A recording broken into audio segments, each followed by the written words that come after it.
Pozdrav ekipa, evo nas u jednom novom videu u kojem se radi o čišćenju lanca i lančanika. Sad se sigurno pitate, pa dobro, to svako zna raditi. Zna, ali ima jedan problem.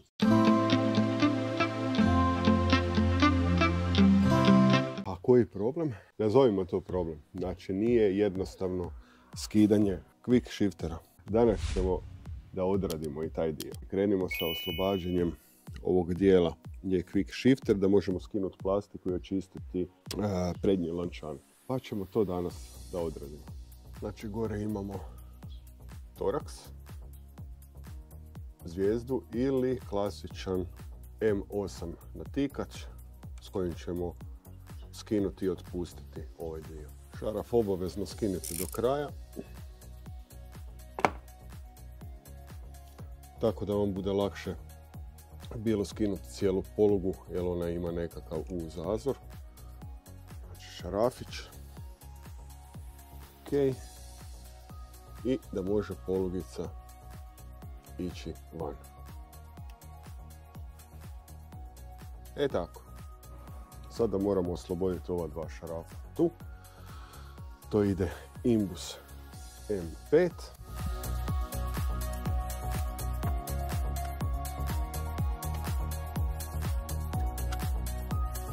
Sada ćemo skinuti ovo, to je osmica Imbus.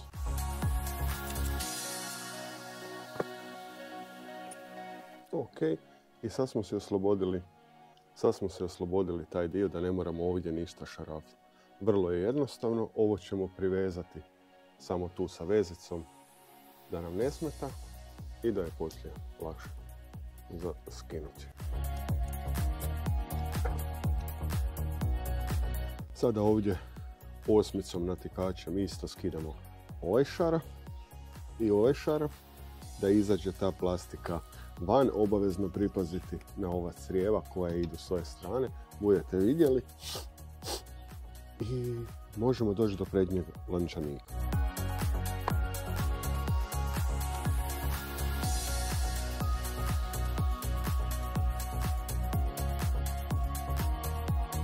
Ovo je samo odušak. Čak i nije prestrašno. Dobro, vidimo. Ok.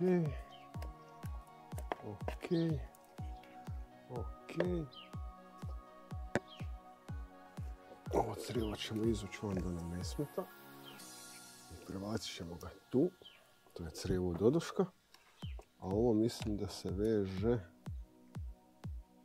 moram to vidjeti samo kako se skida, ali uglavnom evo sad možemo doći do lančanika i ovog cijelog dijela da možemo očistiti kako se spada.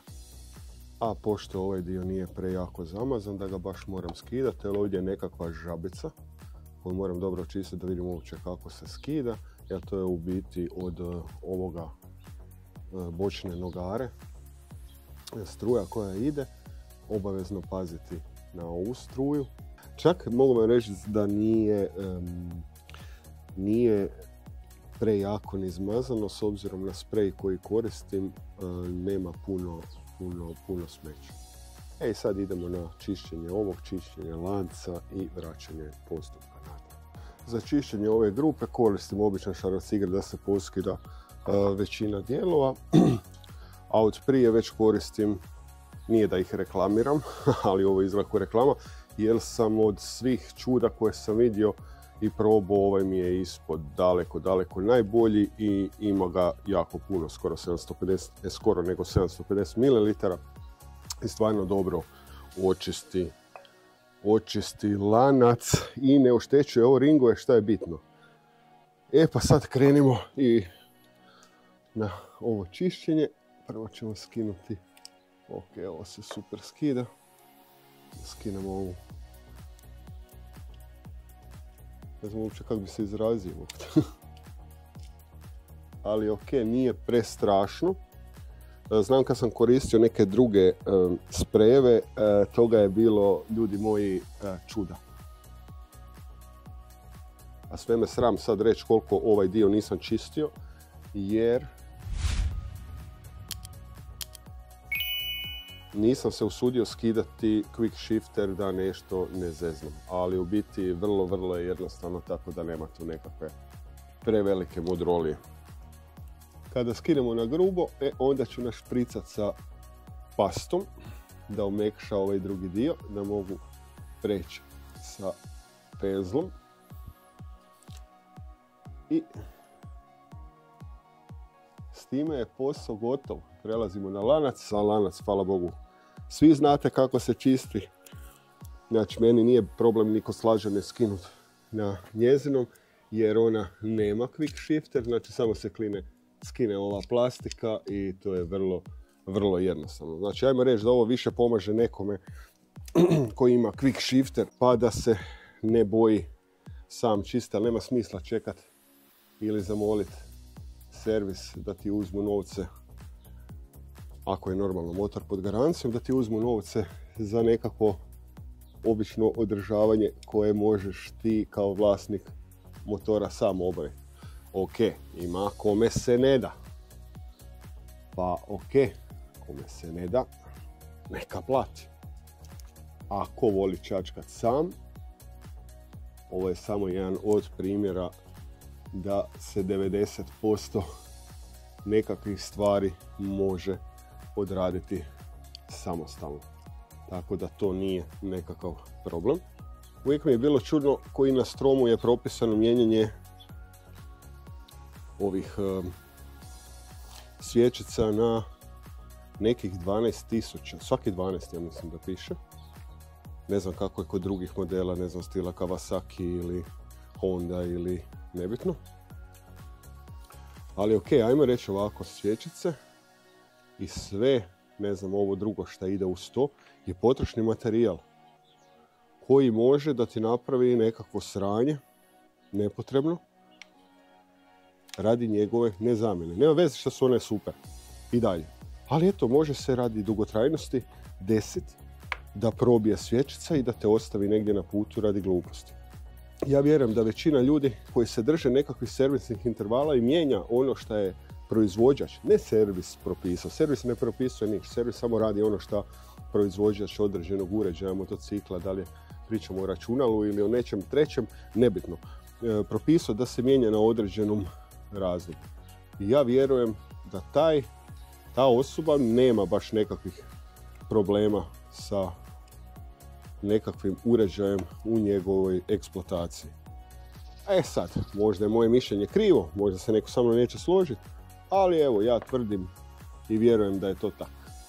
I dobra stvar je što ovog čuda ne mora ići puno da bi omekšao ovu skramu, nazovimo to tako,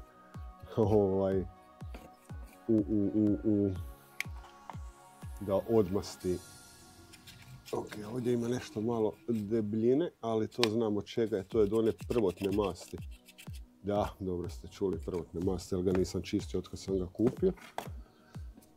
Jer sam se bojao, kažem, ponovo skidat taj dio dok nisam sad popizdio i rekao idem probat sam to riješiti, ne da mi se sad čekat servis. Jer mi sigurno budu to ekstra naplatili. I ono što mogu još reći, da ovaj lanac na ovom stromu naspram stroma onoga mi je brutala. Od brutala mislim nije otpao ni jedan o-ring, moguće zato što koristim samo ovaj čistač lanca. Ne peruckam ga svakih 500 km, podmazujem normalno, ali ne peruckam. Tako da vjerujem da je to pridonijelo, znači, dugotrajnosti samog lanca, ali po lancu osjetim da je kvalitetniji na način da ne cuka ko onaj. Istegnutost lanca, istegnutost, podešavanje lanca, znači, je od 3 do 4, dosta za ovaj motor, ne znam zašto je tako, ali propisano je 3 do 4 cm da ima luft. Ok, sad se ne mjeri dok je na ovoj nogari, može biti na štenderu ili na bočnoj, ali 3 do 4 centa mora imati lufta. Ok, sad smo ovo čistili. Ovdje ćemo podbaciti da mi se ne slijeva baš u ovo. I kasnije ćemo ga ići oprati.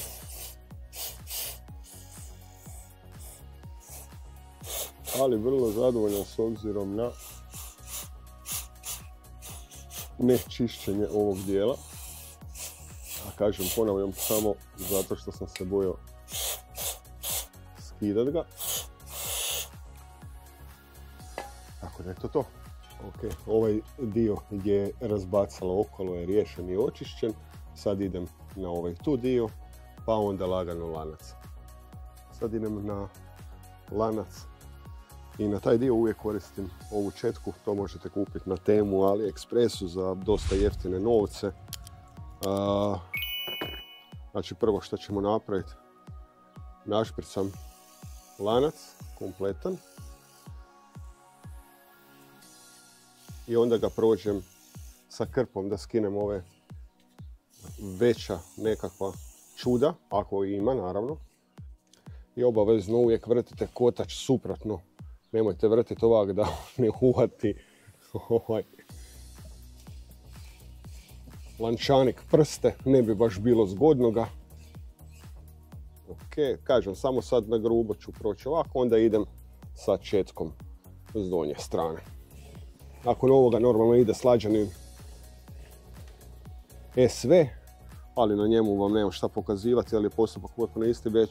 Znači najveći problem i zašto sam ovaj video radio, samo radi skidanja ovog dijela gdje je quick shifter da se može doći do prednjeg lančanika. Sve ostalo je u biti klasika.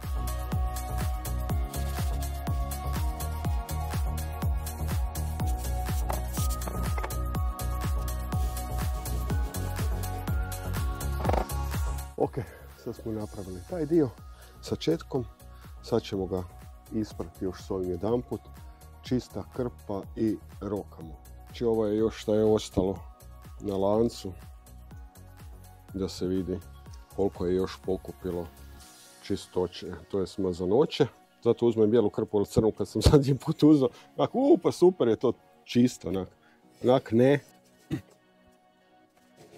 Već je velika stvar što smo napravili i jedan dio iskinuli onu staru skramu koja je krupne nekakve dijelove.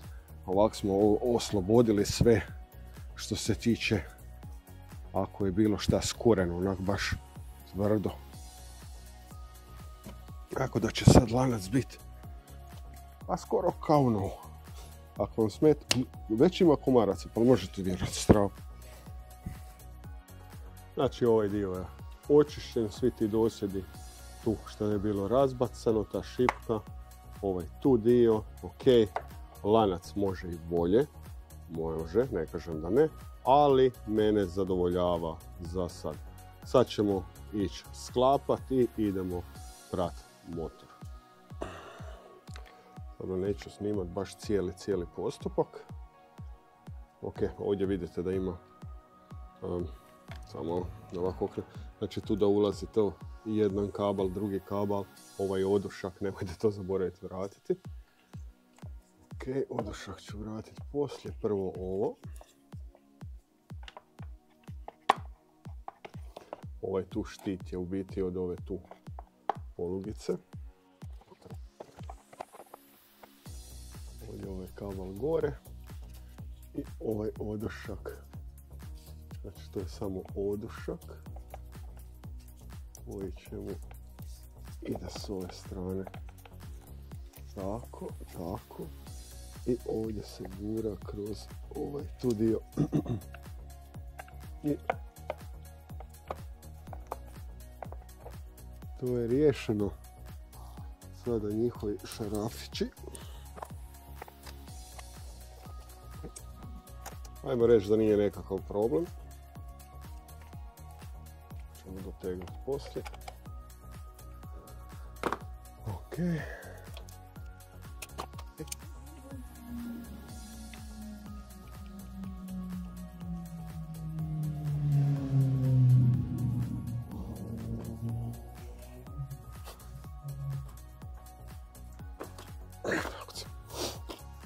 Možemo vratiti rukom. To ćemo isto sve oprati, ali poslije kad budem detaljizirao motor, sada ne. Okay.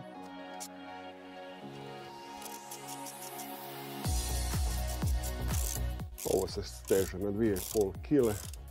Znači, ajmo reći da znam otprilike to rukom da dotegnem, tako da mi nije nekakav problem. Tako. Ok, i šta je ono dobro?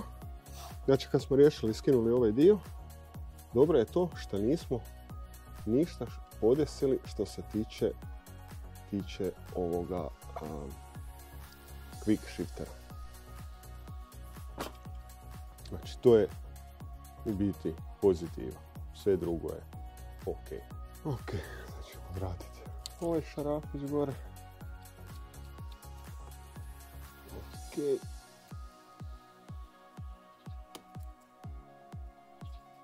Idemo sjelo do kraja. To. Ok, sad ćemo pretegnuti samo. Isto na osjećaj nemojte pretezati, jer zaista nema potrebe. Evo ga. I to je to.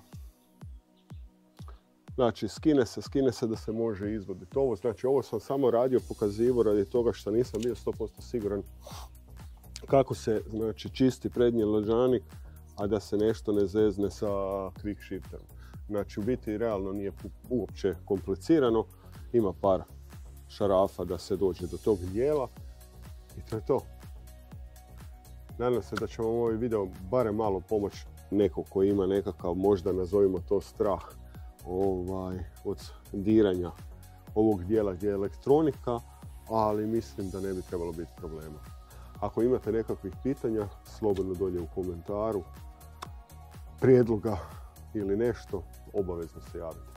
Ništa ekipa, do sljedećeg videa, lijep pozdrav i vidimo se.